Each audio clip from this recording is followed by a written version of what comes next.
Ассалаумағалейкум, Аймо системасымен танышабыз. Аймо системасына кіріш үшін біз бірінші эле imo.kg деп браузерге жазабыз дагы, enterді басабыз, басқандан бізге ушундай бир сайт ачылат.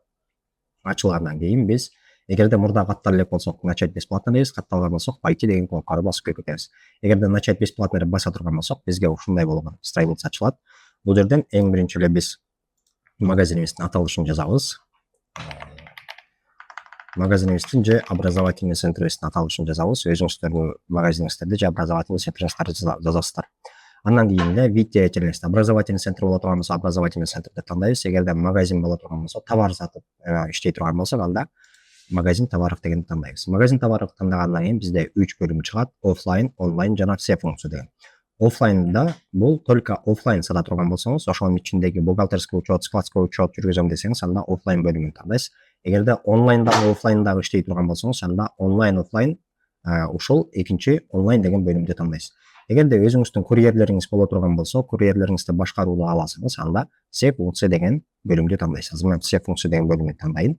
Жана ошондой эле бул жака өзүңүздүн электрондук дарегиңизди жазасыз. Gmail, email айырмасы жок, электрондук дарегиңизди жазасыз. Бул электрондук дарек туура болуш керек. Бул электрондук дарекке сиз катталып атканда эмне болот? Код барат, ссылка барат, ошол ссылканы басып подтверждение кылышыңыз керек. Андан кийин телефон номерибизди жазабыз, андан кийин паролубузду жазабыз. Бул жерге өзүнчө пароль ойлоп табасыздар. Пароль ойлоп таап, андан кийин астына дагы подтверждение пароля кылышыбыз керек.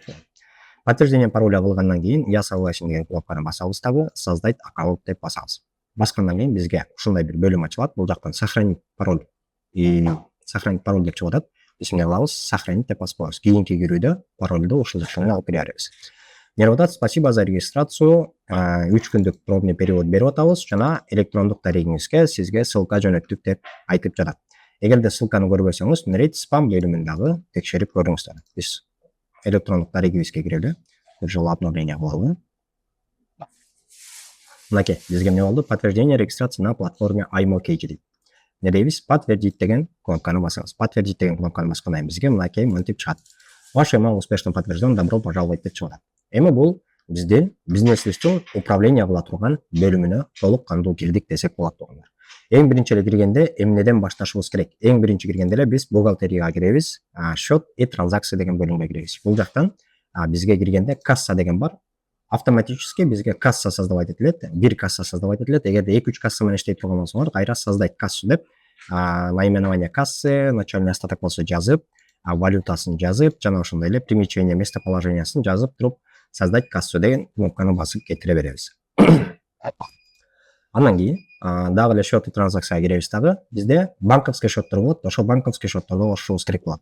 Эң биринчи эле добавить счет дегенди басабыз, наименование счета дегенди жазабыз. Бакай банк болсо Бакай банк, банковский счет деп тандайбыз обязательно ошол жерде. Общий основной эле кылдырабыз, ККС, жана ошондой эле бул жака дагы наименование банканы жазабыз.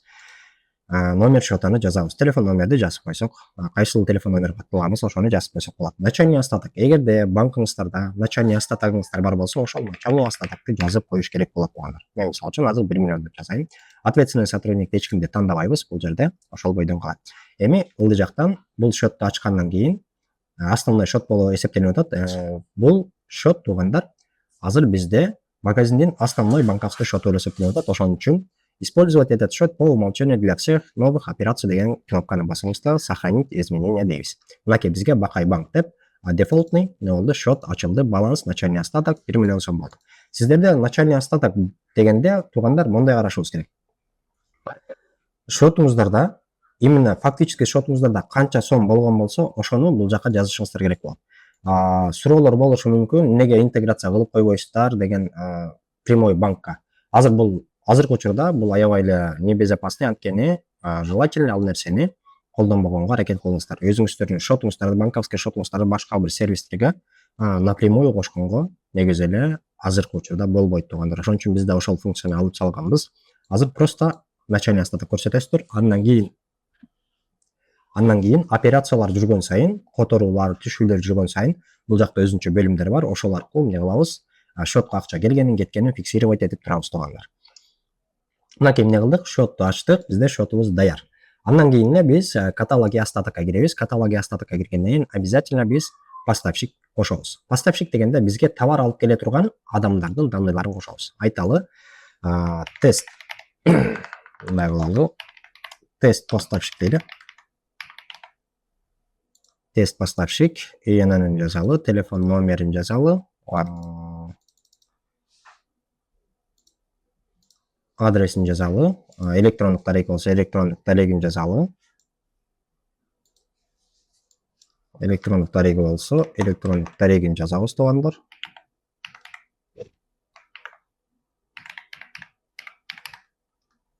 Жаздык жана сохранить поставщикке деп басабыз. Бизде эмне болду? Поставщик успешно создан деп атат. Поставщик бөлүмүнө кирсек, бизде уже эмне деп атат? Тест поставщик уже бар деп атат. Өзүңүздөрдүн поставщиктердин атын жазасыздар албетте. Андан кийин склады деген бөлүм бар. Бул жака склад кошушубуз керек болот. Создать свой первый склад деген кнопканы басабыз. Баскандан кийин бир эмне кылабыз? Складты кошобуз. Айталы, бул склад бизде тест склад болсун. Код жазабыз. 001 произвольный бир код жазсак болот. Основной склад болуп жазылат. Резервный болсо резервный, транзитный, торговый зал, курьерский, мобильный дегендер бөлүмдөр бар. Буларды тандабай эле биз алабыз, основной деп жазабыз. Жана ошондой эле адресибизди жазабыз, площадьти жазабыз, кааласак жөндөп алабыз. Делать основной деген кнопканы басып коебуз дагы, сохранить кнопкасын басабыз. Бизге баскандан кийин сохранение болду, бизде склад пайда болду. Эми эмне кылабыз? Биз счет создавать эттик, жана ошондой эле склад создавать эттик, поставщиктерди коштук. Эми биз эмне кылышыбыз керек?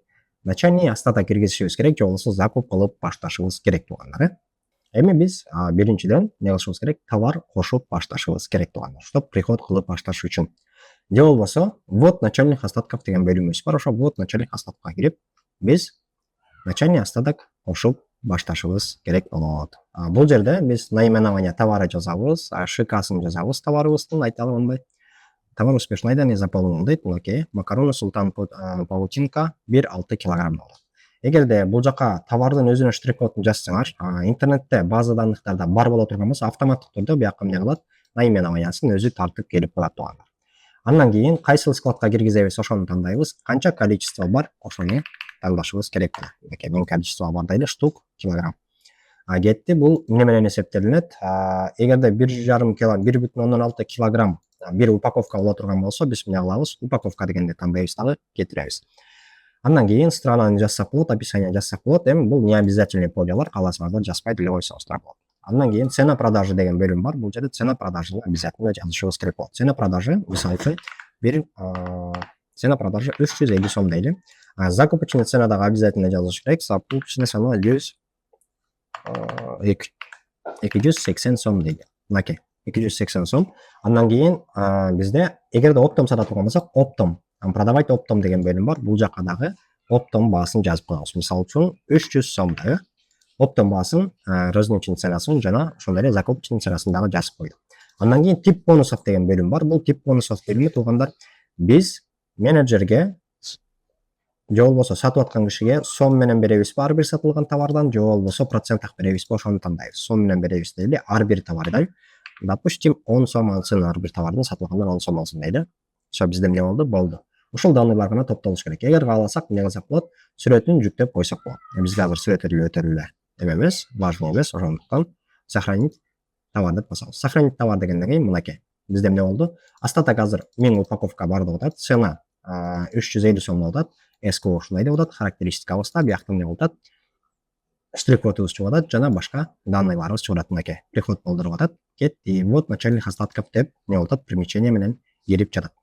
Ошондой эле биз каталоги остатокко кире турган болсок, биздин киргизген макаронубуз келди жана ушул жерге упаковка 1000 упаковка бар деп айтып жатат.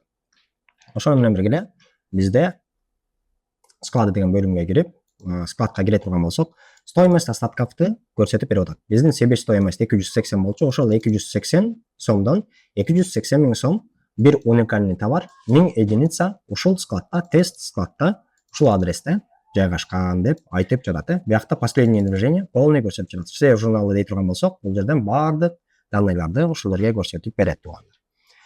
Эми эгерде онлайн сата турган болсок, бизде эмне бар? Склад, сделки лиди деген бар. Сделки лидиге кирип, бул жактан лидтерди создавать этип, онлайн сатып кете беребиз. Эгерде офлайн сата турган болсок, офлайн продажа деген бөлүм бар.